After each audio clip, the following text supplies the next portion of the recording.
It was in the night after that second evening that stark, utter horror burst over me and weighed my spirit with a black clutching panic from which can never shake free.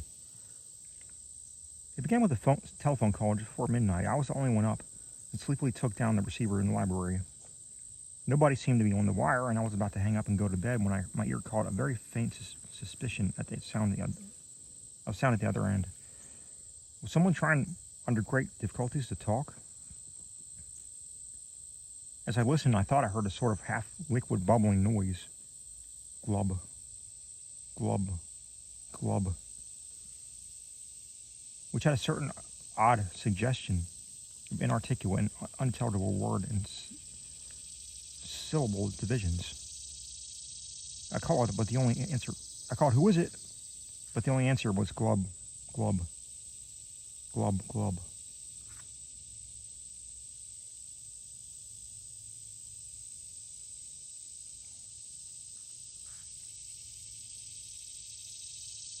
I can only assume that the noise was mechanical, but fancying that it might be a case of a broken instrument able to receive it, but not to send, I added, "I can't hear you. Better hang up and try information."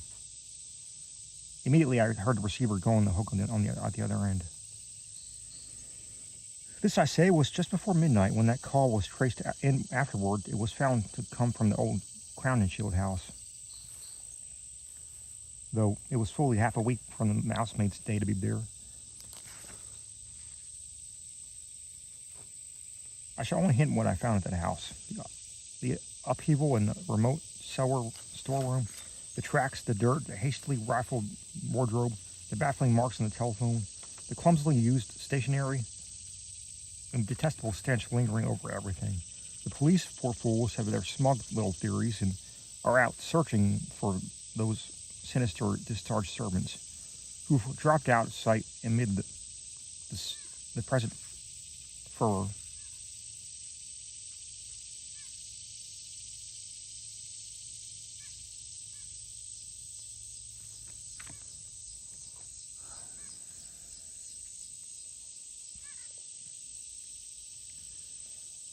They speak of a ghoulish revenge for things that were done, and I say I was included because I was Edward's best friend and advisor. Idiots. Do they fancy those brutish clowns could have forged that handwriting? Do they fancy that they could have brought what later came? Are they blind to the changes in that body that was Edward's? As for me, I now believe all that Edward Derby had ever told me.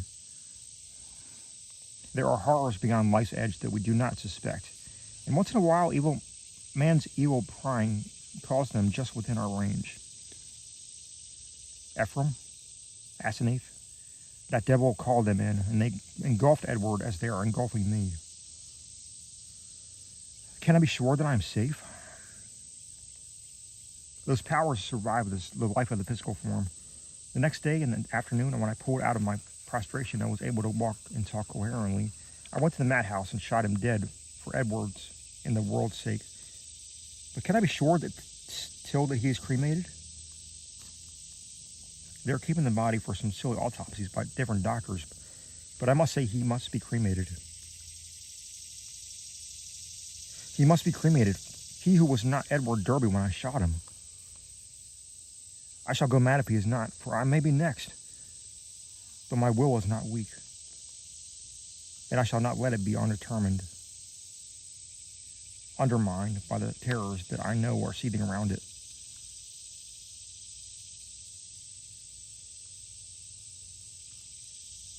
One life, Ephraim, Asenath, and Edward. Who now?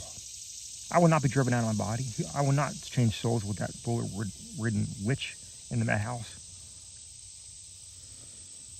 But let me try to tell coherently of that final horror.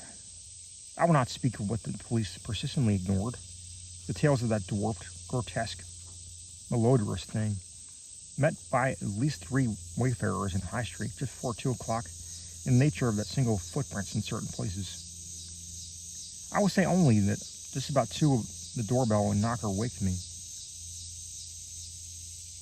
Doorbell and knocker both. Plied alternatively and uncertainly in a kind of weak desperation, and he's trying to keep to Edward's old signal of 3 and 2 strokes. Roused from sound sleep, my mind leaped into a turmoil. Derby at the door, and remembering the old code. That new personality had not been remembered. Was Edward suddenly back in his rightful state? Why was he here in such evident stress and haste? Had he been released ahead of time, or had he escaped? Perhaps, I thought as I flung on a robe and bounded downstairs. His return to his old self had brought raving and violence, revoking his discharge and driving him to a desperate clash for freedom. Whatever had happened, he was good old Edward again, and I would help him.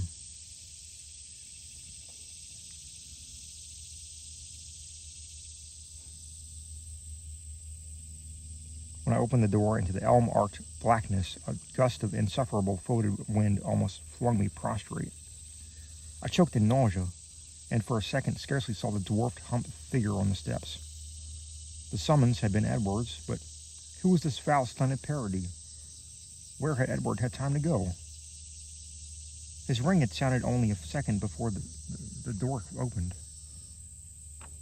The collar had on one of Edward's overcoats, its bottom almost touching the ground, and its sleeves rolled back yet still covering the hands. On the head was a slouch hat, pulled low, while a black silk muffler concealed the face. As I stepped unsteadily forward, the figure made a half-liquid sound like that of which I had heard over the telephone. Glub, glub, and thrust at me a large, closely written paper impaled on the end of a long pencil. Still reeling from the morbid and unaccountable photo, I seized this paper and tried to read it in the light from the doorway. Beyond question, it was in Edward's script. But why had he written when he was close enough to ring? And why was the script so awkward, coarse, and shaky? I could make out nothing in the dim half-light, and so edged back into the hall, the dwarf figure clumping mechanically after pausing on the inner door's threshold.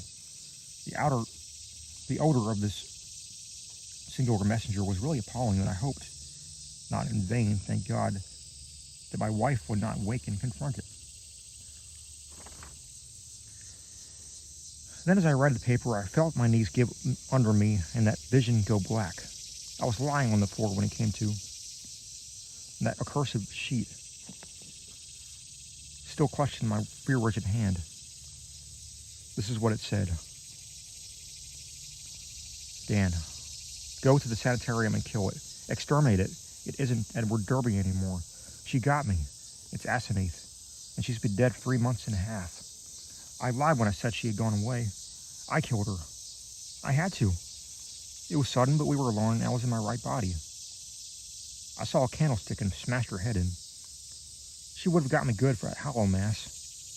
I buried her in the farther cellar storeroom and under some old boxes and cleaned up all the traces. The servants suspected next morning, but they have such secrets and they dare not tell the police. I sent them off, but God knows what they and the others of the cult will do. I thought for a while that I was all right, but I felt tugging at my brain. I knew what it was. I ought to have remembered. A soul like hers, or Ephraim's, is half detached and keeps right on after death as long as the body lasts. She was getting me, making me change bodies with her, seizing my body and putting me in that corpse of hers buried in the cellar. I knew what was coming. That's why I snapped and had to go to the asylum. Then it came. I found myself choked in the dark and Asenath's rotting carcass down there in the cellar under the boxes where I put it. And after I knew she must be in my body at the sanitarium permanently. For it was after Hallow Mass, and the sacrifice would work even without her being there. Sane and ready for release as a menace to the world, I was desperate, and in spite of everything, I clawed my way out. I'm too far gone to talk. I couldn't manage the telephone, but I can still write. I'll get fixed up somehow and bring you to this last word of warning. Kill that fiend if you more value the peace and comfort of the world. See that it is cremated. If you don't, it will live on and on, body to body forever. And I can't tell you what it will do. Keep clear of black magic, Dan. It's the devil's business. Goodbye. You've been a great friend. Tell the police whatever they believe. And I'm damnably sorry to drag all this on you. I'll be at peace before long. This thing won't hold together much more. Hope you can read this. And kill that thing. Kill it! Yours, Ed.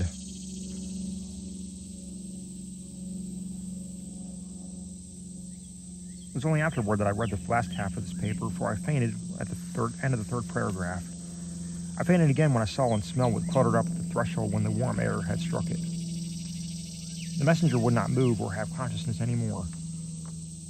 The butler, tough-fibered than I,